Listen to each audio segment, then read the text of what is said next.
পেয়ারা হাজরিন, দোয়া তো সেই বস্তু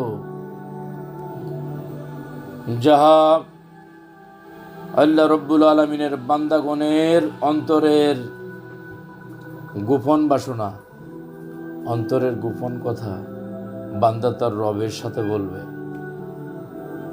বান্দা তার পেয়ারা নবী, দুনিয়া আখিরাতের বাদশাহ নবী হুজুর আকরাম সাল্লাল্লাহু আলাইহি ওয়াসাল্লামের ওসিলা নিয়ে রবের দরবারে মন খুলে কথা বলবে, তার নাম দোয়া।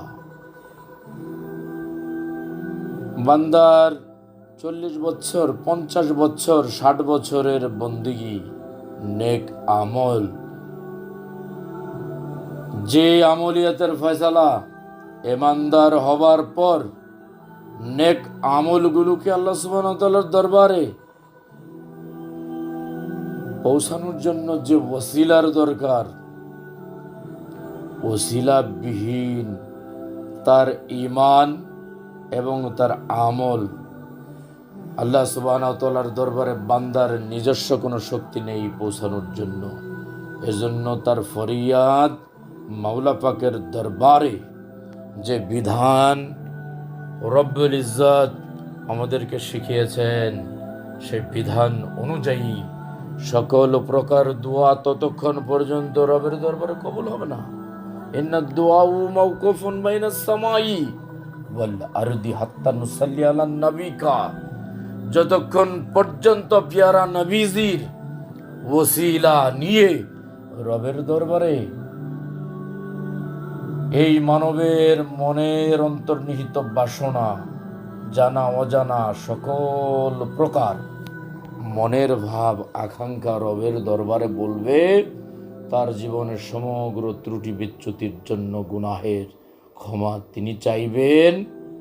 এবং রসুলে পাক রউফুর রহিম আলাইহিত তাহিয়াত ওয়াত তাসলিম হুজুরে পাকের সর্বোচ্চ ওসিলা, যে ওসিলা দিয়ে বান্দা যদি রবের দরবারে প্রার্থনা করে, নিশ্চয় নিশ্চয় এমন নবী, যেই নবীকে আল্লাহ সুবহানাহু ওয়া তাআলা সৃষ্টি না করলে স্বয়ং খোদা তাআলার ও রববিয়াত দুনিয়ার জমিনে জাহির হইতো না, যখন সেই নবীজির ওসিলা দেখবে আমার রব্বুল আলামিন, সঙ্গে সঙ্গে বান্দার সমস্ত প্রার্থনা আল্লাহ রব্বুল আলামিন কবুল করে নেবেন। বলেন আল্লাহুম্মা আমিন। কারণ হাদিসে পাকের বাণী, আদ-দুআ মুখুল ইবাদাত, দোয়া হচ্ছে সমস্ত ইবাদতের মগজ। যেমন আমার এই মানব দেহের মধ্যে মস্তিষ্কের ভিতরে যে মগজ রয়েছে, এই মগজ হচ্ছে অত্যন্ত ইম্পর্টেন্ট গোটা এই হিউম্যান বডির ভিতরে।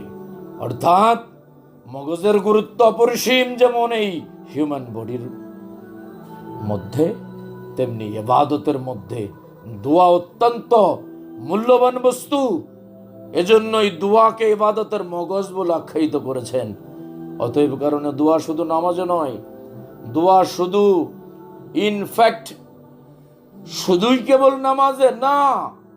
আমরা যখন ঘুমাইতে যাব আমরা প্রার্থনা করব রবের দরবারে, আমরা যখন ঘুম থেকে জাগবো তখনও আমরা রবের দরবারে প্রার্থনা করব, আমরা যখন আল্লাহ পাকের কোনো সৌন্দর্য, আল্লাহ পাকের কোনো নেয়ামত পাবো তার পূর্বক্ষণে, গ্রহণের পূর্বক্ষণে আমরা রবের দরবারে প্রার্থনা করব।